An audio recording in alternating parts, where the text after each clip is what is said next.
നമസ്കാരം. ഭൂമിശാസ്ത്രപരമായ സ്ഥാനവും തന്ത്രപ്രധാനമായ സാമ്പത്തിക താൽപ്പര്യങ്ങളും കൊണ്ട് ആഗോള രാഷ്ട്രീയത്തിൻ്റെ ഹൃദയഭാഗമായി നിലകൊള്ളുന്ന പശ്ചിമേഷ്യ ഇന്ന് ചരിത്രത്തിലെ ഏറ്റവും സങ്കീർണവും ഭയാനകവുമായ ഒരു പ്രതിസന്ധിയിലൂടെയാണ് കടന്നു പോകുന്നത്. ഇറാനും ഇസ്രയേലും തമ്മിൽ നേരിട്ടും അല്ലാതെയും തുടരുന്ന സൈനിക സംഘർഷങ്ങൾ വെറുമൊരു പ്രാദേശിക തർക്കത്തിനുമപ്പുറം ലോകമെമ്പാടുമുള്ള വിപണികളെയും നയതന്ത്ര ബന്ധങ്ങളെയും ബാധിക്കുന്ന ഒരു ആഗോള യുദ്ധ പ്രതിസന്ധിയായി മാറിയിരിക്കുന്നു. ഈ യുദ്ധം അവസാനിപ്പിക്കാനായി നടക്കുന്ന സമാധാന ചർച്ചകൾ പലപ്പോഴും യഥാർത്ഥ ലക്ഷ്യത്തിലെത്താതെ പരാജയപ്പെടുന്നത് ഈ പ്രക്രിയയ്ക്ക് ശക്തനായ ഒരു പുതിയ ശില്പി അഥവാ മധ്യസ്ഥൻ ഇല്ല എന്നതുകൊണ്ടാണ്. പരമ്പരാഗതമായി ആഗോള സമാധാന ചർച്ചകളെ നിയന്ത്രിച്ചിരുന്ന പാശ്ചാത്യ ശക്തികൾ പലപ്പോഴും ഏകപക്ഷീയമായ നിലപാടുകൾ സ്വീകരിക്കുന്നത് പ്രശ്നം കൂടുതൽ വഷളാക്കുകയേ ചെയ്തിട്ടുള്ളൂ. ഈയൊരു സാഹചര്യത്തിലാണ് ഇന്ത്യയെപ്പോലെ എല്ലാ പക്ഷത്തോടും സമദൂരവും സൗഹൃദവും പുലർത്തുന്ന ഒരു വൻ ശക്തിക്ക് തങ്ങളുടെ നയതന്ത്ര മികവ് തെളിയിക്കാനുള്ള വലിയൊരു അവസരം ഒരുങ്ങുന്നത്. ഇറാൻ സമാധാന പ്രക്രിയയിൽ ഇന്ത്യ കൃത്യമായ സമയത്ത് ഇടപെടുകയും ഈ അവസരം പാഴാക്കാതിരിക്കുകയും ചെയ്യേണ്ടത് കേവലം പശ്ചിമേഷ്യയുടെ മാത്രമല്ല, ഭാരതത്തിൻ്റെയും ലോകത്തിൻ്റെയും തന്നെ സുസ്ഥിരതയ്ക്ക് അനിവാര്യമാണ്. നിലവിൽ പശ്ചിമേഷ്യയിൽ നടന്നുകൊണ്ടിരിക്കുന്ന സമാധാന ശ്രമങ്ങൾ തികച്ചും ആശയക്കുഴപ്പമുണ്ടാക്കുന്ന ഒന്നാണ്. കാരണം യുദ്ധം ചെയ്യുന്ന യഥാർത്ഥ കക്ഷികൾ ആരും തന്നെ ചർച്ചാമേശയിൽ ഉണ്ടായിരുന്നില്ല. യുദ്ധം അവസാനിപ്പിക്കുന്നതിനുള്ള അടിസ്ഥാനപരമായ ആവശ്യങ്ങൾ പോലും ഇവിടെ പരാമർശിക്കപ്പെട്ടില്ല എന്നതാണ് ഇതിലെ ഏറ്റവും വലിയ പോരായ്മ. ഇറാന് നേരെ ഇനിയൊരു ആക്രമണവും ഉണ്ടാകില്ലെന്ന വിശ്വസനീയമായ അന്താരാഷ്ട്ര ഉറപ്പ് നൽകുക, ഇസ്രായേലിന് നേരെയുള്ളതും ഇസ്രായേൽ തിരിച്ചു നടത്തുന്ന എല്ലാ സൈനിക നടപടികളും അവസാനിപ്പിക്കുക, ടെൽ അവീവിനെതിരെയുള്ള ഭീകരവാദ പ്രവർത്തനങ്ങൾക്ക് കൃത്യമായ മേൽനോട്ടത്തിലുള്ള അന്ത്യം കുറിക്കുക എന്നിവയാണ് ഇതിലെ ഏറ്റവും നിർണായകമായിരുന്ന വിഷയങ്ങൾ. എന്നാൽ മറുവശത്ത് അമേരിക്കൻ പ്രസിഡന്റ് ഡൊണാൾഡ് ട്രംപ് കൂടുതൽ കടുത്ത ആക്രമണങ്ങൾ നടത്തുമെന്ന് ഭീഷണിപ്പെടുത്തുകയും താൽക്കാലികമായി ഉണ്ടാക്കിയെടുത്ത കരാറുകളിൽ നിന്ന് ഇസ്രായേൽ മുഖം തിരിക്കുകയും ചെയ്യുന്നത് ഈ സമാധാന പ്രക്രിയയെ നിരന്തരം ദുർബലപ്പെടുത്തുകയാണ്. ലോകത്തിലെ എണ്ണശേഖരം വലിയൊരു പ്രതിസന്ധിയിലേക്ക് നീങ്ങുന്ന ഈ സാഹചര്യത്തിൽ യുദ്ധം എങ്ങനെയെങ്കിലും ഇടയ്ക്കിടെ നിർത്തിവെക്കുന്നതിന് പകരം ശാശ്വതമായി അവസാനിപ്പിക്കേണ്ടത് എല്ലാവരുടെയും ആവശ്യമാണ്. അതിനായി കൂടുതൽ വിപുലമായൊരു ഇടപെടൽ അനിവാര്യമായിരിക്കുന്നു. ഹോർമുസ് കടലിടുക്ക് പിടിച്ചെടുക്കുമെന്ന ഭീഷണിക്ക് പുറമെ സ്വിറ്റ്സർലൻഡിൽ നടന്ന യോഗത്തിൽ പങ്കെടുത്ത ഇറാനിയൻ പ്രതിനിധി സംഘത്തെ തട്ടിക്കൊണ്ടുപോകുമെന്നോ വധിക്കുമെന്നോ ഉള്ള തരത്തിലുള്ള കടുത്ത മുന്നറിയിപ്പുകളാണ് അമേരിക്കൻ ഭരണകൂടത്തിൽ നിന്ന് അന്ന് ഉണ്ടായിരുന്നത്. ഇതേ തുടർന്ന് ഇറാൻ ചർച്ചകളിൽ നിന്ന് ഇറങ്ങിപ്പോയി എങ്കിലും പിന്നീട് താൽക്കാലിക ധാരണാപത്രം ഉണ്ടാക്കാൻ അവർക്ക് സാധിച്ചു.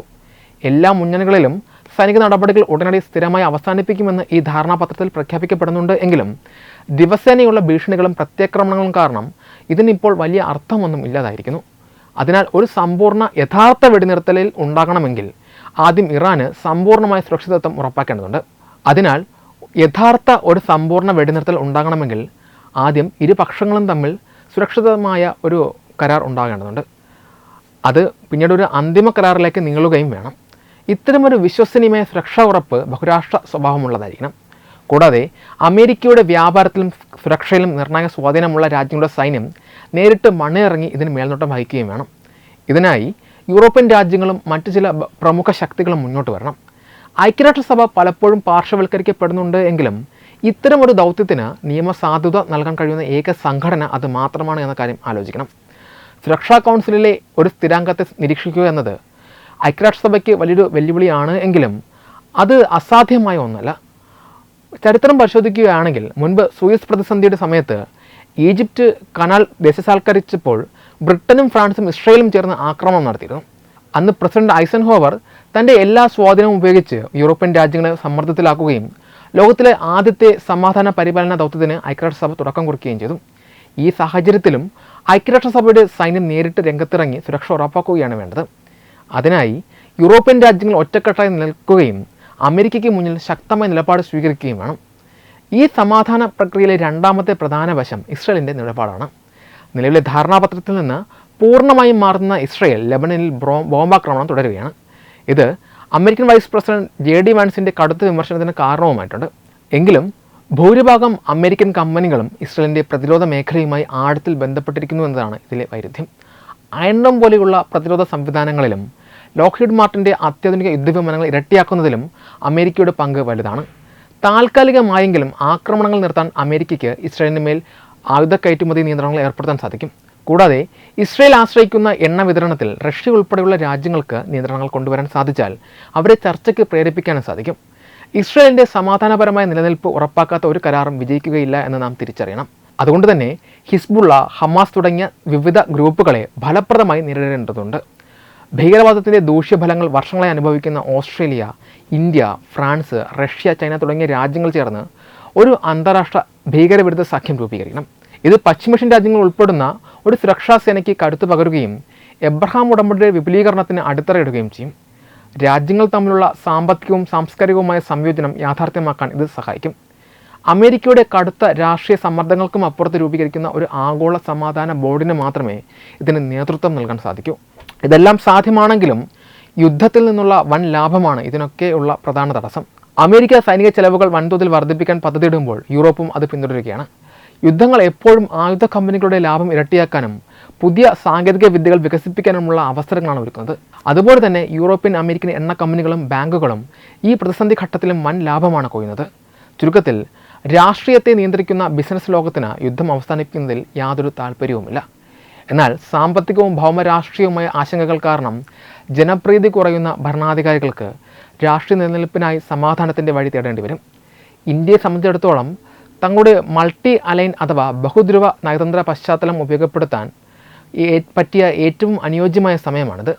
എല്ലാ പക്ഷത്തുമുള്ള രാജ്യങ്ങൾക്കും ഒരുപോലെ വിശ്വസിക്കാൻ കഴിയുന്ന ഒരു പങ്കാളിയായി ഉയർന്നു വരാൻ ഇന്ത്യക്ക് സാധിക്കും.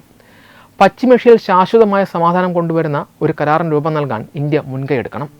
ഇത് അന്താരാഷ്ട്ര തലത്തിൽ ഭീകരവാദ വിരുദ്ധ ചർച്ചകളിലേക്ക് വീണ്ടും ശ്രദ്ധ കേന്ദ്രീകരിക്കാൻ സഹായിക്കുമെന്ന് മാത്രമല്ല, ആഗോള രാഷ്ട്രീയത്തിലെ ഏറ്റവും ഉയർന്ന തീരുമാനങ്ങൾ എടുക്കുന്ന വേദികളിൽ ഇന്ത്യക്ക് അർഹമായൊരു സ്ഥാനം ഉറപ്പാക്കാനും വലിയൊരു അവസരമൊരുക്കും. ഒരു പുതിയ സമാധാന ശില്പിയായി ഇന്ത്യ മാറുന്നത് ആഗോള വേദിയിൽ രാജ്യത്തിൻ്റെ കരുത്ത് വർദ്ധിപ്പിക്കുന്നതിൽ യാതൊരു സംശയവുമില്ല.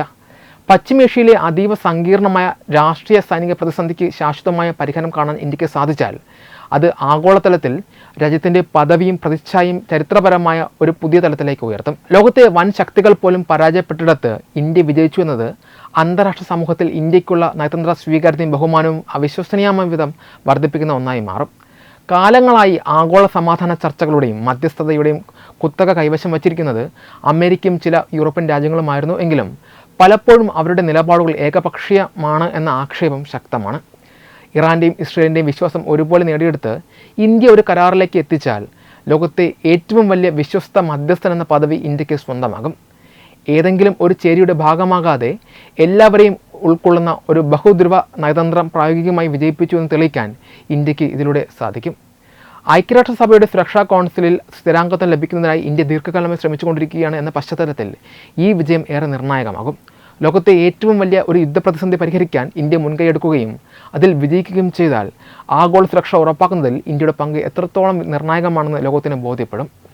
ആഗോള സമാധാനവും സുസ്ഥിരതയും നിലനിർത്താൻ ശേഷിയുള്ള ഒരു രാജ്യമെന്ന നിലയിൽ UN സുരക്ഷാ കൗൺസിലിലെ സ്ഥിരാംഗത്തിനായുള്ള ഇന്ത്യയുടെ അവകാശവാദത്തിന് അത്യാധുനികവും ശക്തവുമായ ഒരു നയതന്ത്ര അടിത്തറ ലഭിക്കും. ഇത് കേവലം ഒരു പദവിക്ക് വേണ്ടിയുള്ള വാദമല്ല, മറിച്ച് ഭാരതത്തിൻ്റെ അർഹത ലോകത്തിന് മുന്നിൽ തെളിയിക്കുന്ന ഒന്നായി മാറും.